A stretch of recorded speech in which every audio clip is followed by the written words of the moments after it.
Bom, boa noite, né? Vamos dar seguimento à nossa aula.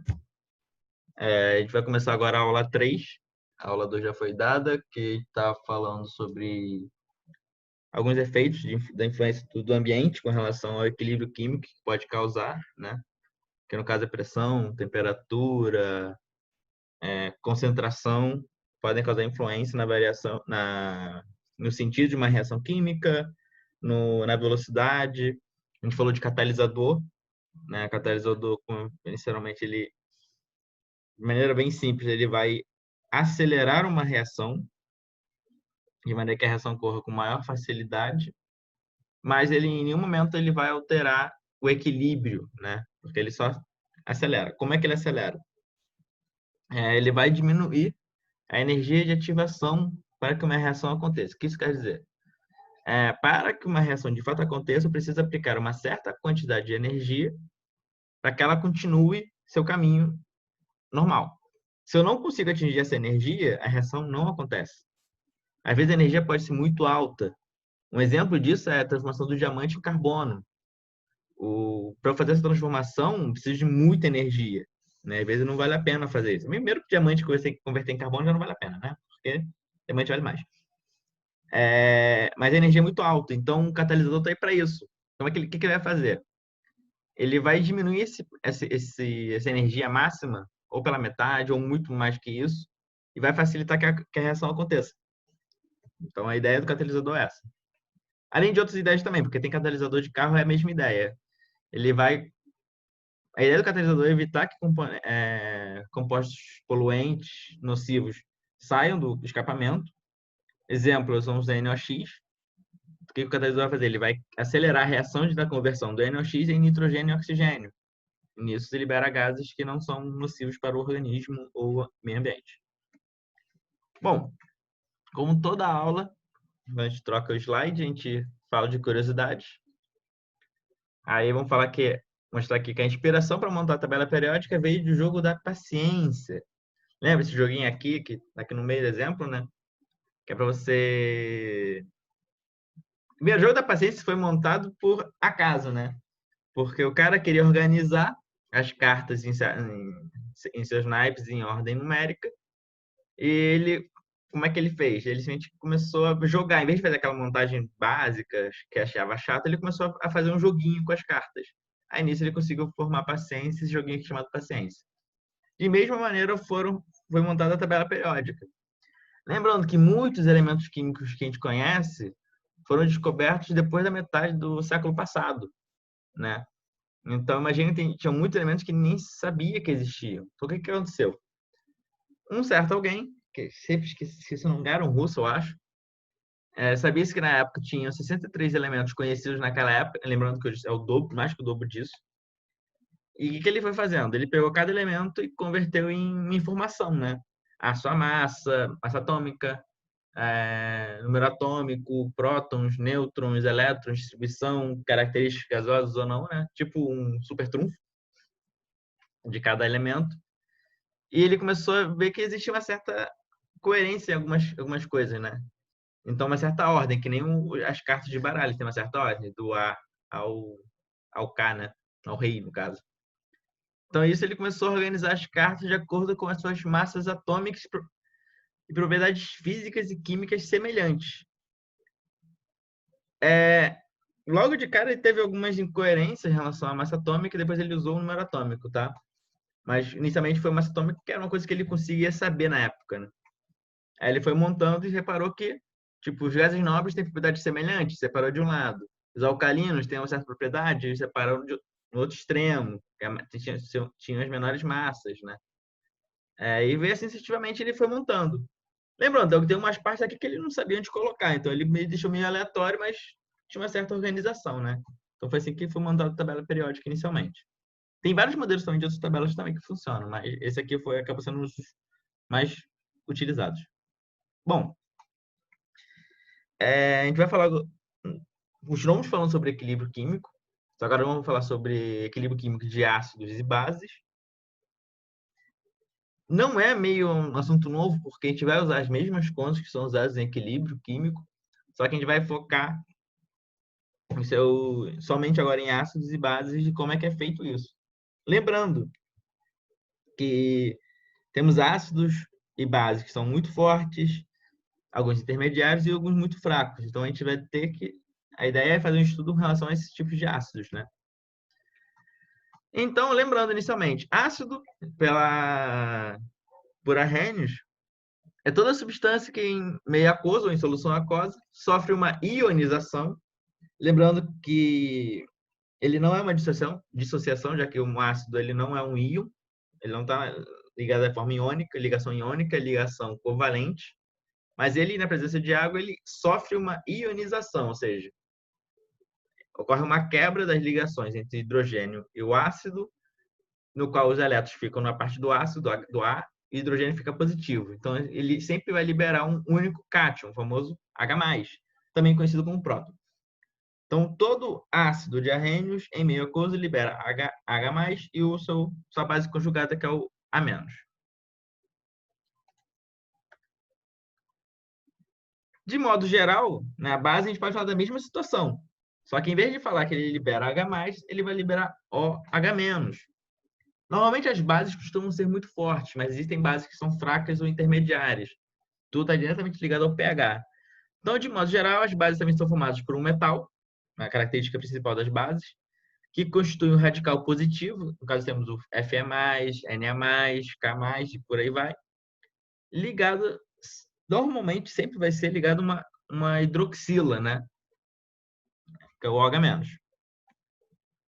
Então, voltando a lembrar, todo ácido em meio aquoso ele vai liberar H+, aquoso, e A-, aquoso. E uma base, o famoso BOH, aquoso também, vai liberar B+, e OH-.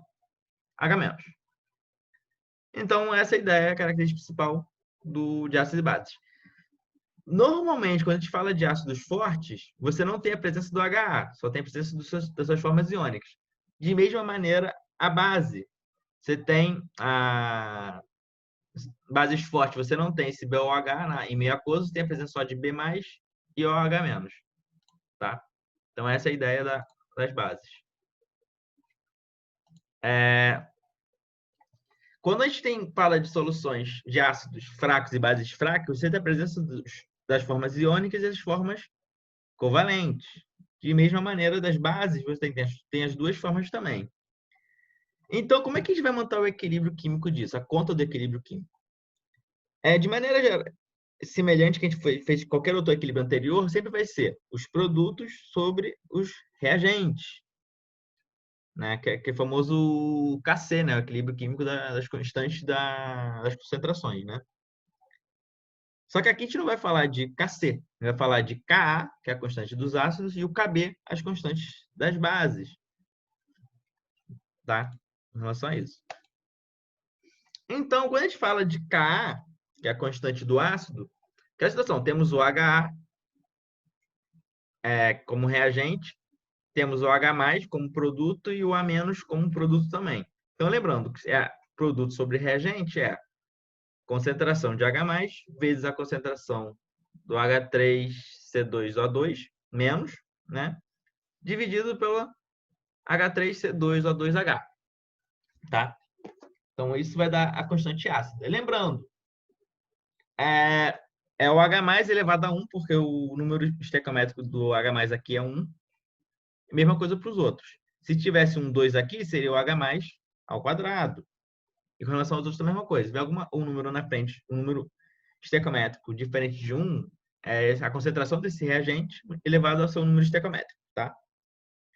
De maneira semelhante, temos o Kb. O Kb vai ser a mesma coisa, produto sobre reagente. Então, nós temos o quê? NH4+, concentração de NH4+, vezes concentração de OH-, dividido pela concentração de NH3.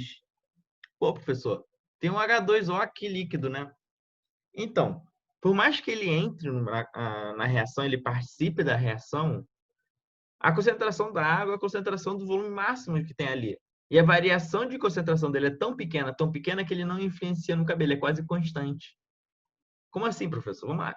Se eu tiver 180 litros de água, ou uma solução de água, lembrando que 180 litros são força demais. 180 ml. 180 ml, ele pesa 180 gramas, né? Que a densidade da água é 1 grama por ml. Lembrando, a massa molar da água é 18, então 180 dividido por 18 dá 10 mol por litro. É o que tem em 180 ml. Beleza. Se ele variar em 0,1, 10, ou 0, não varia em 0,1, seria 0,01. 10 menos 0,01, se a gente manter arredondado, continua sendo 10. Então a concentração acaba sendo constante. Então, devido a isso, a gente sempre trabalha como se a água fosse constante ali, porque a variação dela é muito pequena, tá? Por isso que a água aqui ela não aparece. Mesma coisa dos sólidos. Os sólidos também não aparecem, né, como concentração, porque ela é uma constante também, tá? Essa é a ideia. Então, a expressão das constantes de equilíbrio corresponde às suas constantes de ionização, que é uma... Aqui você tem a forma não iônica e a forma iônica. Então, seria mais ou menos uma razão das constantes desses carinhas aqui, né? Nos ácidos é o famoso Ka, nas bases é o Kb. E como eu falei, tem a mesma estrutura que o Kc, porque ela é uma constante. Qualquer constante de equilíbrio, seja ácido, base ou um sal de alguma outra coisa, sempre vai entrar nesse mesmo esquema de produto sobre reagente, tá? Então, o que acontece? Como é que a gente vai saber agora se uma constante é muito forte ou muito baixa, né? Mas ele tem que fazer uma comparação, né? Porque ela sempre vai ser muito forte com relação a alguém e pode ser muito fraca com relação a outro reagente, né? Então, quanto maior o valor da constante de ionização, mais ionizado é este ácido maior será sua força. Pô, como assim? Vamos lá. No exemplo aqui anterior, que eu não consigo voltar de vez em quando, todo maldito, ele sempre fala que é produto sobre reagente. Se eu tiver muito mais produto do que reagente, meu K vai ser sempre maior que 1, né? Se for maior. Isso quer dizer o quê? Eu tenho muito mais formas iônicas do que as formas não iônicas. Agora, se for o contrário, eu tenho muito pouca formação de íons e muito forma não iônica, o valor de K vai ser muito baixo, vai ser pequeno. Ou seja, valores de K muito altos quer dizer que eu tenho muito mais formas iônicas presentes naquele equilíbrio. Logo, ele tem características de ser um ácido um pouco mais forte, né? Então, por isso que essa é a ideia. De maior será a sua força, quanto mais ionizado ele for. Então, assim, se a gente pegar o HF, ele é 6,6 vezes 10 a menos 4. E aqui, no caso, a gente tem um ácido... Não seria fórmico? Ácido etanóico?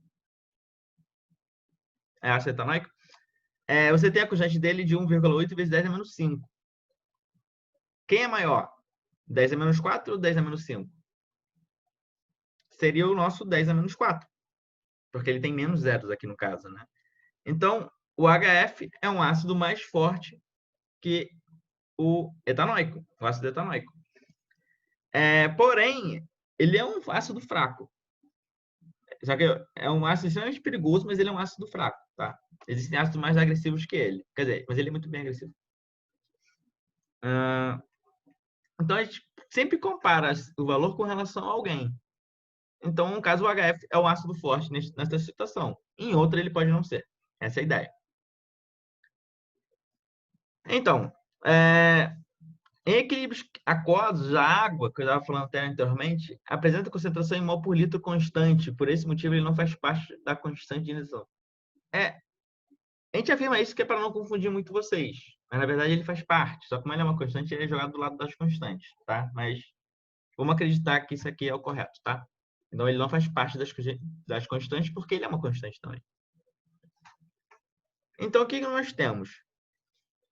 Se for um ácido, o nosso ácido em meio aquoso, com a concentração de água constante, se for um ácido fraco, eu vou ter muito mais H e pouco H+, e a menos. Se ele for um ácido forte, ele vai ter pouco HA, ou seja, poucas formas não iônicas e muitas formas iônicas. Então, isso é da característica de um ácido forte. Lembrando, os ácidos fortes já são meio conhecidos.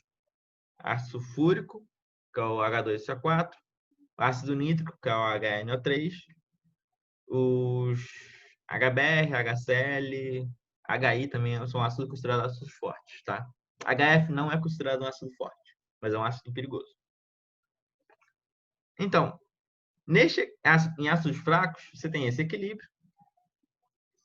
Logo, ele explica, então ele é pouco ionizado, né, porque tem poucas concentrações das formas iônicas. Logo, originando uma pequena concentração de íons e uma grande quantidade de moléculas do ácido não ionizado, né, que é o exemplo aqui. Por isso ele é um eletrólito fraco e sua quantidade de ionização é pequena. Eletrólito, a gente pode falar que é um pouco do transferência de elétrons, porque você tem, para que uma energia consiga ser transportada, ocorra um choque elétrico, tem que ter muita formação de íons ou elétrons disponíveis para se deslocar. Quando você tem poucos íons, logo você tem pouca disponibilidade de elétrons, logo ele é um eletrólito fraco, tá? Já ao contrário, se eu tiver um ácido forte, eu tenho muitas formas iônicas e as formas iônicas em baixa concentração. Logo, realmente ácidos fortes você não tem quase nada desse cara aqui. Tá tudo as constantes não são nem tabeladas direito. Porque, imagina, um número muito grande em cima, dividido por um número muito pequeno, tende ao infinito. É como se eu dividisse 1 dividido por 0. É quase impossível de fazer. Você não consegue fazer essa conta, porque você não tem denominador zero. Mas seria uma coisa semelhante a isso. Então, por ser muitas formas iônicas, ele tem a característica de eletrólito forte. E as suas constantes são extremamente elevadas. Então, aqui tem uma tabela do que seria um ácido forte e um ácidos fracos. Valores de Ka abaixo de 10 a menos 2 são considerados fracos. Se estiver abaixo de 10 a menos 7 é muito fraco. Entre 10 a menos 7 e 10 a menos 2 são fracos. 10 a menos 2 a 10 a menos... Perdão, 10 a menos 2 a 10 a terceira são fortes. Qualquer coisa acima de 10 a terceira é muito forte. Então, ácidos fortes estão dessa parte aqui para cima, tá? Então, essa é uma tabela. Só para ideia. Não, existe umas falhas quando você trabalha nessas faixas aqui. Também depende do sal, do ácido que está sendo utilizado para fazer essa conta. Mas mais pra frente a gente fala sobre isso. Então, no caso de um ácido, basicamente, existem ácidos que têm mais de um íon ionizável, né, que é o caso do nosso H2CO4, H2S, H3PO4, e tem mais de um íon ionizável. Nós podemos dividir as constantes em quantos hidrogênios ele libera. Se ele libera 2 hidrogênios, são 2 constantes de ionização. Se ele libera 3, são 3 constantes de ionização. E vai assim sucessivamente. Existem alguns que têm 4 constantes, tá? E essa liberação de hidrogênio, ela não acontece da noite para o dia. Tipo, jogou H2S, liberou na hora os 2 hidrogênios. Não, existem etapas, né? A primeira coisa que acontece é a liberação do primeiro hidrogênio. Liberou o primeiro hidrogênio, aí você tem a liberação do segundo hidrogênio, tá? Então, você tem 2 constantes aqui. Na primeira etapa de ionização, você tem o valor de K1, que é a constante ácida número 1, ou da primeira dissociação, o valor de 1,1 vezes 10 a menos 7. Isso caracteriza um ácido muito fraco, né? E na segunda constante de ionização, você tem o valor de 10 a menos 14.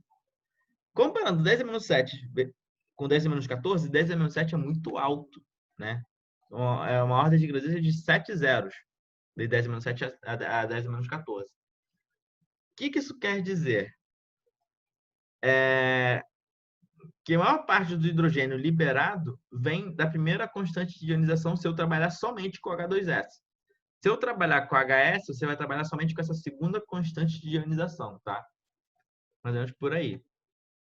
Então, comparando esses dois, né? Coisa maravilhosa. Fazendo a comparação das duas constantes, a primeira constante, como por ser maior que a segunda, mostra que a primeira ionização ocorre com maior facilidade. Novamente, estou comparando essas duas constantes, não com qualquer outra constante. Isso aqui é pouco ionizável, mas entre essa e essa aqui é muito mais ionizável que essa daqui, tá? Então, a primeira ionização ocorre com maior facilidade, a segunda já não tanto, né? Por isso, normalmente, quando a gente trabalha com as constantes de ionização do H2S, nós sempre vamos trabalhar com a primeira constante de ionização. A gente acaba desprezando a segunda constante porque é um valor muito baixo. E se eu usar esse cara aqui em cima, eu vou atrapalhar a conta. Então, eu prefiro ignorar e trabalhar só com a de cima, que é o mais importante no meio, tá? Beleza. Então, normalmente, vamos falar agora do grau de ionização. A gente já falou sobre grau de ionização na inorgânica, tá? Grau de ionização, basicamente, é a concentração em mols por litro, perdão, a concentração em mols do que foi ionizado dividido pela concentração inicial total de mols. Isso quer dizer o quê? Se eu colocar 1 mol de qualquer ácido fraco e somente metade ionizado, ou seja, 0,5 mol de fato são ionizados, basicamente eu tenho um alfa que é qual? Eu tenho 0,5 mol ionizado dividido por 1 mol que não foi ionizado. Logo, meu alfa é igual a 0,5. Então, meu grau de ionização é de 50%. Basicamente isso.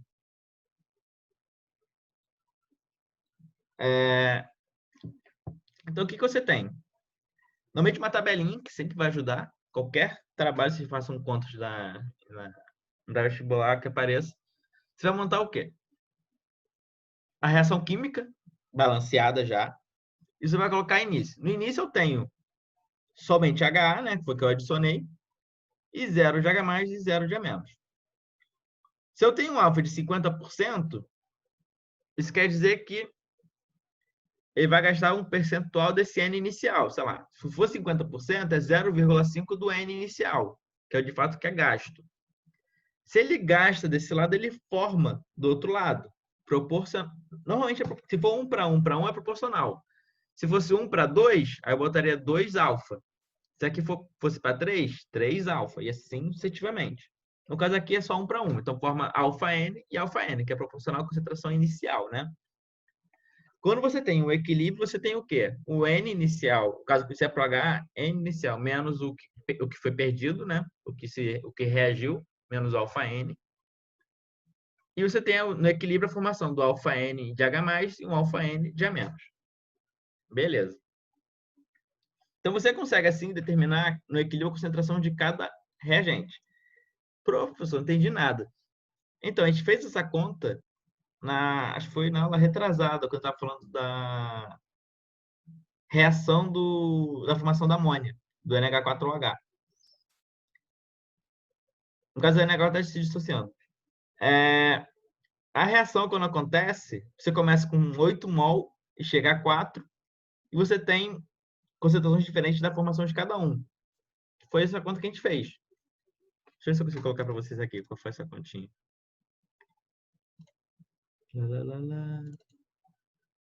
Acho que foi essa conta aqui. Catalisador. Não, essa aqui foi essa teórica, perdão. Fala 1.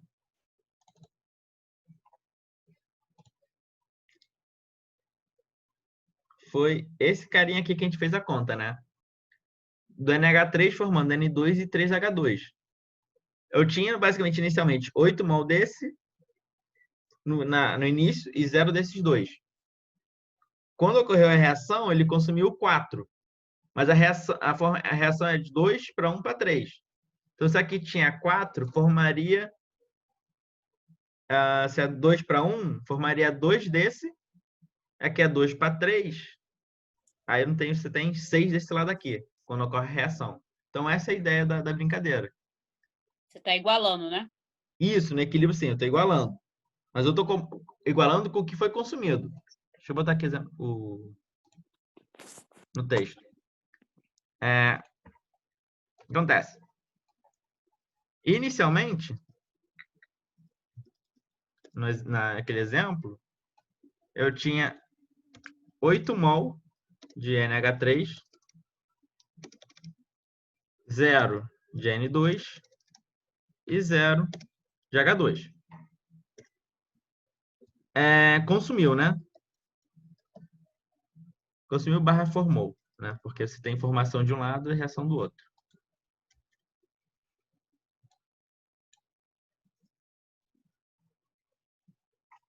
Tá errado. Você falou que consumiu 4. Se consumiu 4 desse lado, a minha reação estequiométrica é 2 para 1. Se é 2 para 1, eu formei 2 desse. Aqui é 2 para 3. Então, aqui eu tenho 6. Tá? Então, a relação se mantém. Então, isso que eu estava falando. Quando uma reação acontece, o que foi consumido formou proporcionalmente do outro lado, né? Por isso, falando, na reação, se fosse 1 para 1 para 1, consome 4, forma 4, forma 4. Mas aqui nesse caso é 2 para 1. Então, consumiu 4, formou 2. E aqui é 2 para 3. Consumiu 4, formou 6. Então, no final, o que eu tenho? No final, já no caso, é o equilíbrio. Eu tenho 4 mol de NH3, né? Porque é 8 menos 4. Eu tenho 2 de N2 e tenho 6 de H2. Então, isso que a gente tem no final, caso aqui, barra equilíbrio, né? Então, isso que a gente fez no exercício, né? Então, essa é a mesma conta que a gente está falando quando a gente faz... Perdão? A gente faz esse carinha aqui. Não vou acabar apagando aqui, tá, galera? Então, essa é a mesma ideia que a gente faz. Inicial, o que consumiu e formou, e nosso equilíbrio, que é o que a gente tem de fato no final. Então, por isso que a gente meio que acaba sendo em relação a esse alfa, né? Porque no caso eu falando de dissociação, perdão, ionização, né? Eu falei errado. Mas é a mesma ideia. Aqui é uma reação, acontecendo uma reação de quebra, né? Tem uma decomposição desse cara aqui. A gente pode falar assim, né? Mas é só uma ionização daqui desse meio. Então, essa é a ideia.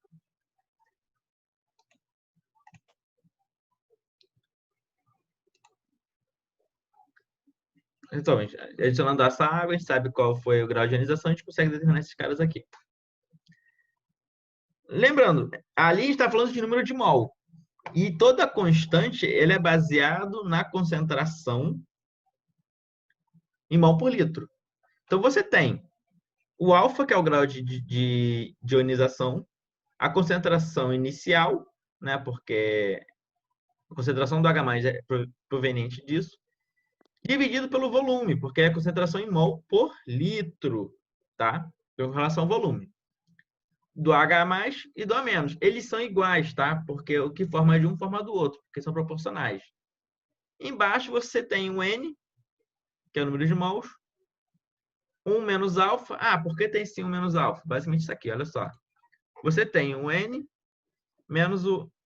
Vou botar alfa N. Alfa é ruim de colocar aqui, tá?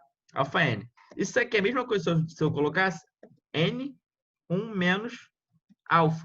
Alfa. Epa. Por isso que a gente consegue encontrar esse cara aqui, dividir pelo volume também dele, que é o mesmo volume no final. Tá? Então, essa é a ideia desse cara aqui. Bom, no caso aqui você tem volume vezes volume dividido por volume. Corta os dois volumes, sobrou um volume só. Beleza. Então, o que você tem no final? Os N, mesma coisa. Corta 2 N, sobra mais um N aqui. Então, você consegue encontrar o grau de ionização na constante de equilíbrio através do alfa quadrado, né? Alfa vezes alfa, dividido por 1 menos alfa, separado vezes N sobre V. Concentração inicial dividido pelo volume. A partir disso, você consegue dizer qual é a constante de ionização do meio, tá?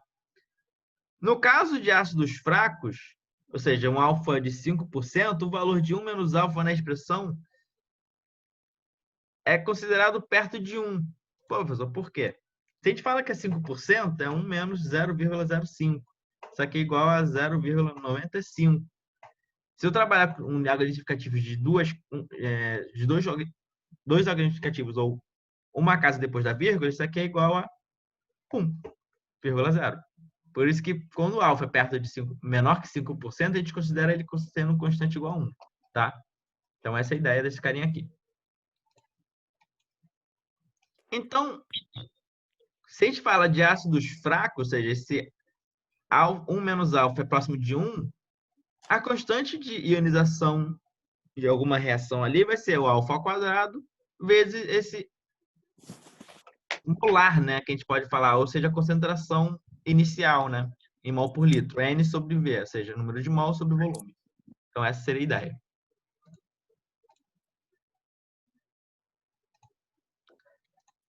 Cadê essas animações que ficam aleatórias? Vamos lá. Então, quando você tem uma água líquida se dissociando, ou seja, você tem água pura, no caso, né? Somente água, você não tem mais nada. A própria água pura, ela se dissocia em H+ ou H-, tá? Então, você tem duas concentrações. A concentração de H+ é igual à concentração de OH-. Ah, por que você está falando isso, professor? Porque isso aqui meio que vocês meio que tem que gravar um pouquinho. Realmente eles costumam dar, mas às vezes é bom gravar. A água pura, a 25 graus Celsius, as concentrações em mol por litro de H+ ou H- são iguais entre si e apresentam o valor de 1 vezes 10⁻⁷ mol por litro. Por isso que a gente fala que ele, quando a gente tem água pura, 25 graus Celsius, é uma água neutra, porque seu pH é neutro. Quando você fala pH neutro, a concentração de H+ ou H- é de 10⁻⁷ mol por litro, tá? É um valor muito baixo, não afeta o nosso organismo em nada. E é isso. Isso acaba sendo importante até quando a gente está falando de Ka, Kb, alguns gêneros, porque eles têm uma certa influência no meio, tá? Bom, considerando o equilíbrio da água, a gente pode falar que o Kw, né? No caso, o W é de água em inglês, water. A sua concentração, a sua constante de ionização corresponde ao Kw, que é expressa em Kw igual concentração de H+ vezes concentração de OH-. Reparem só, aqui você não tem nada dividido, porque a água líquida é constante, né? Porque imagina, 10 mol menos 10⁻⁷. Você não consegue fazer isso. Continua 10 mol, tá? Por isso que a gente considera a água como uma constante, a gente não divide. Então, nós sabemos que no equilíbrio, a concentração de H+ é 10⁻⁷, a concentração de OH- é 10⁻⁷. Então, Kw igual 10⁻⁷ vezes 10⁻⁷. Logo, Kw igual a 10⁻14. O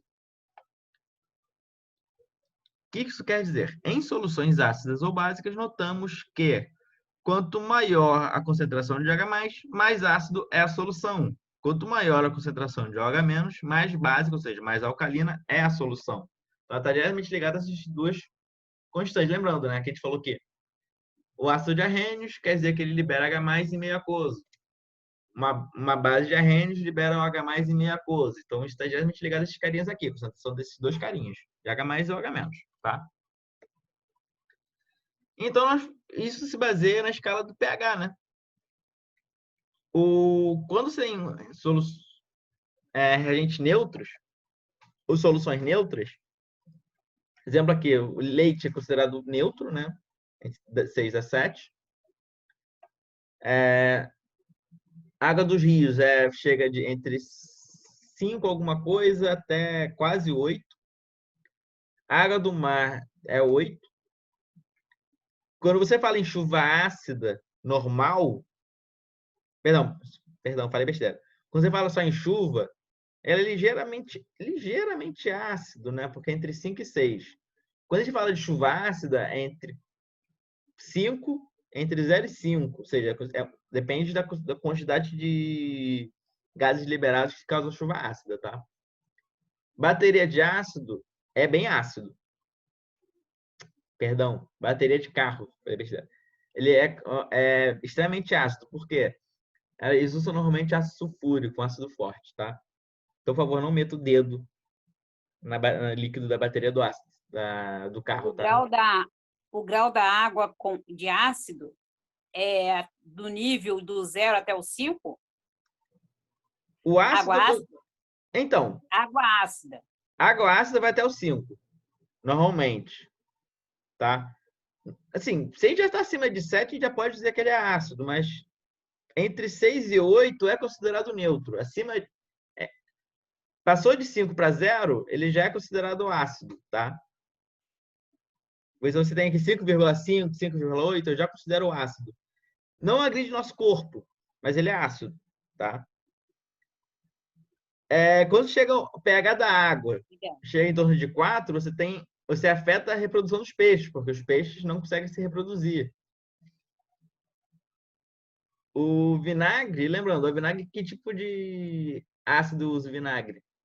A chuva ácida, ela afeta diretamente as plantas e os animais? Sim, afeta muito. Se você pensar, chuvas ácidas altera a alteração do pH, é uma das causas dos corais estarem ficando mais brancos. Porque a água está mais ácida. No caso, acho que é mais básica, né? Porque está de gelo das calças polares, que a gente fala um pouco disso. Nem sei direito. Chuva ácida no meio ambiente, sim, ele não ajuda, né? Ele provoca a morte das plantas, por quê?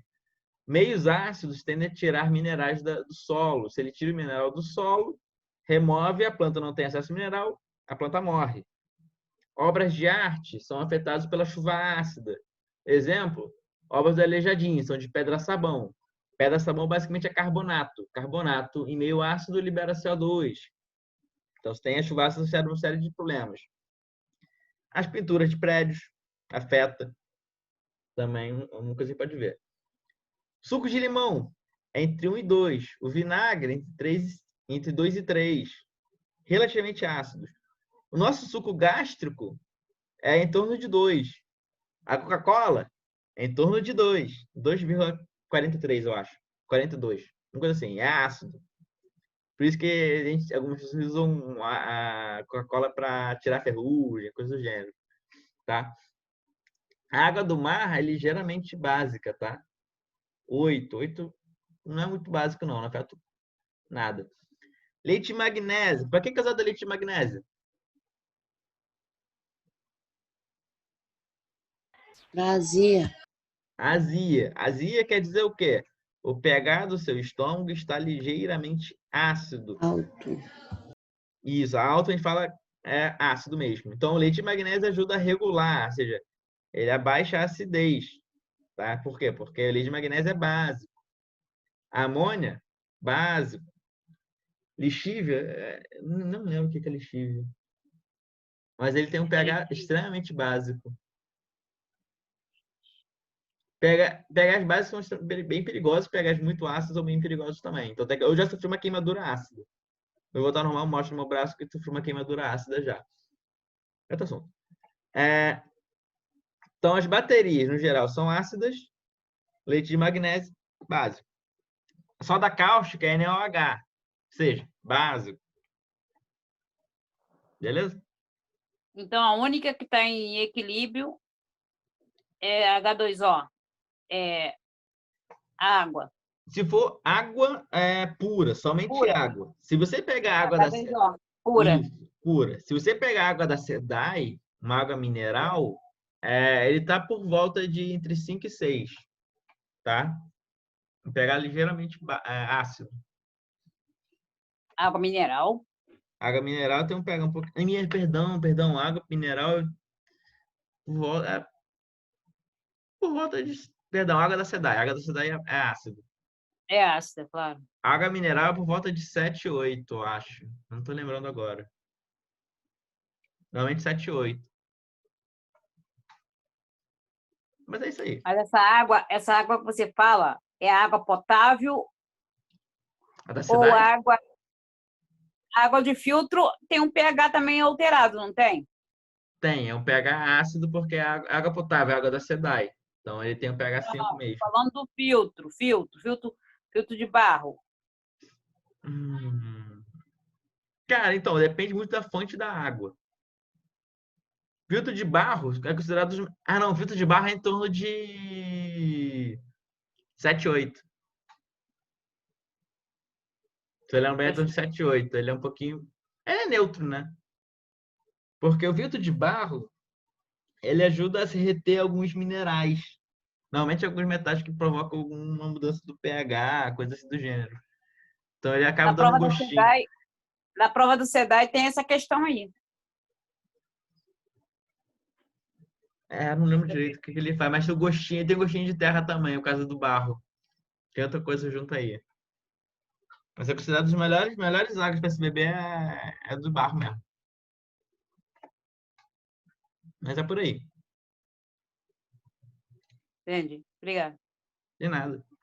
Então, normalmente isso aqui são escalas de pHs que podem ser utilizados.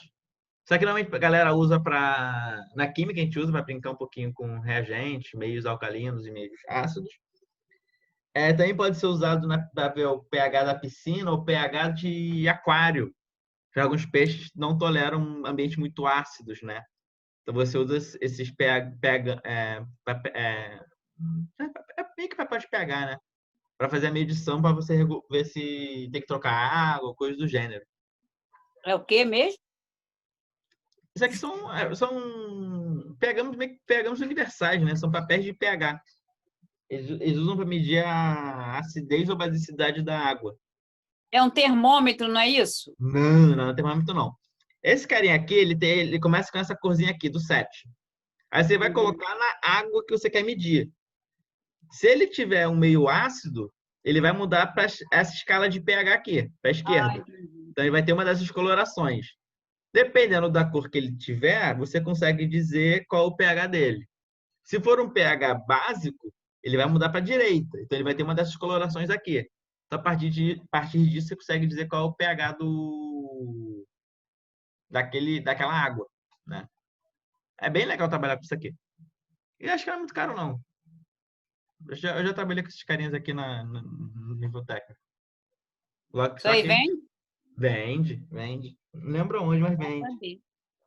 Mas é bem legal. Material de construção deve ter isso aí. Capaz, mas eu acho que pode até ter mais em aquário, onde trabalha com Aquário, quem vende Vende, peixe, coisa vende, assim, é capaz de vende ter esses peixe. carinhas aqui. Interessante. Parece até aquele medidor de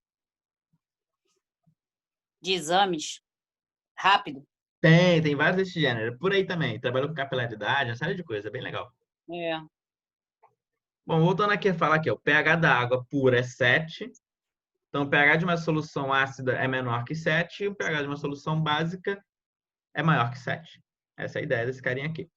Tem alguns pH, não posso falar que é pHmetro, né? Papéis de pH que eles medem só meios ácidos, eles são mais precisos, né? Que é 0, 0,5, 1, 1,5, vai por aí, até o 7. E tem alguns que pegam só básicos. Tem alguns mais específicos. Esses mais específicos são um pouquinho mais caros, eu acho. Bom, vamos para o cálculo de pH, né? pH ou de pOH. Como é que é feito isso? Basicamente, qualquer pH ou pOH ele é feito em relação à concentração do ácido ou concentração da base. Então, vamos um por um. Se a gente quer fazer o cálculo do pH, ele pode ser feito como? pH é basicamente menos o log da concentração de H+. Tá? O que isso quer dizer? Que pH é igual ao log 1 sobre a concentração de H+. Tem que saber fazer essa conta? Normalmente, se a conta for exata, tem que saber. A pessoa da matemática ensina a fazer isso. Se for uma concentração muito quebrada, normalmente na prova eles já dizem o pH do cara. Só que você tem que dizer qual é a concentração, pelo menos. Encontrar a concentração dele. Tá? Como é que funciona? Se eu tenho a concentração de H+, igual a 10 a menos 6, né? Se eu quero calcular o pH desse meio, basicamente o pH é o menos o log da concentração de H+. Então, pH é igual ao menos o log de 10 elevado a menos 6. Este menos 6 eu consigo jogar para fora do log. Então, o que acontece? pH é igual menos 6 vezes o log de 10. Log de 10 na base 10 é 1. Quando você não tem nenhum númerozinho aqui embaixo, é base 10, tá? Então, menos vezes menos 6 é 6. Logo, o pH do meu meio é igual a 6. Ou seja, se a concentração do ácido foi 10 a menos 6 exatos, o pH é igual a 6. Se fosse a 5, pH é igual a 5. Se fosse 4, pH é igual a 4. Tá? Então, essa é a ideia. Da mesma maneira, quem fala de pOH, se a concentração de OH- for 10 a menos 5, o pOH dele vai ser igual a 5. É a mesma ideia. Tá? Então, é assim que a gente trabalha. Se ele for quebrado, em vez de ser 10 a menos 6, 10 a menos 5, não. Concentração de H+ é igual a 10 a... Perdão. 1,2. Calcular o log de a base 10 de 1,2 é um pouco complicado. Então, na prova vai existir a conta já feita. pH de 1,2 é igual a tanto. Então, já vai te dar a resposta mais ou menos. Então, já é uma dica. Mas, normalmente, para não dizer logo na cara qual é a resposta, ele vai colocar uma escala de vários logs ali. Vários logs já calculados. Até para não te dar dica de onde você tem que encontrar a resposta, tá? Mas vai ter alguma coisa do gênero.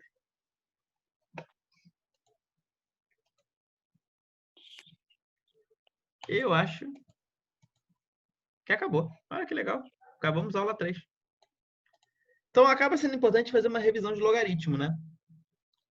O pessoal da matemática já falou de log? Ou ainda não? Já falou. Então, exercícios são sempre parecidos. Então, tá tranquilo, então. Então, meio que eu não preciso fazer. Porque realmente trabalhar com esses caras é bem chatinho, cara. Eu vou falar. Dificilmente vai ter muito log disso, não. Normalmente vai ter o contrário. Ele vai te dar o pH e a partir do pH vocês conseguem encontrar a concentração de H+. Mas, normalmente, é bom quando a gente pegar só o exercício mesmo de fato. Eu ficar falando assim não é muito válido, não. Então, lembrem, tem que ir na monitoria para fazer exercício. Na dúvida, quiserem trazer, tragos, tem aquelas minutos iniciais que eu fico esperando vocês entrarem. A gente pega esse minuto e a gente começa a fazer as continhas que precisam fazer de várias questões de química, tá? Entendi. Beleza, então a gente vai parar por aqui. Eu passei em 14 minutos hoje, mas finalizamos a aula 3. Obrigada, tá? De nada. Boa noite. Boa Boa noite, pessoal. Até sexta-feira. Essa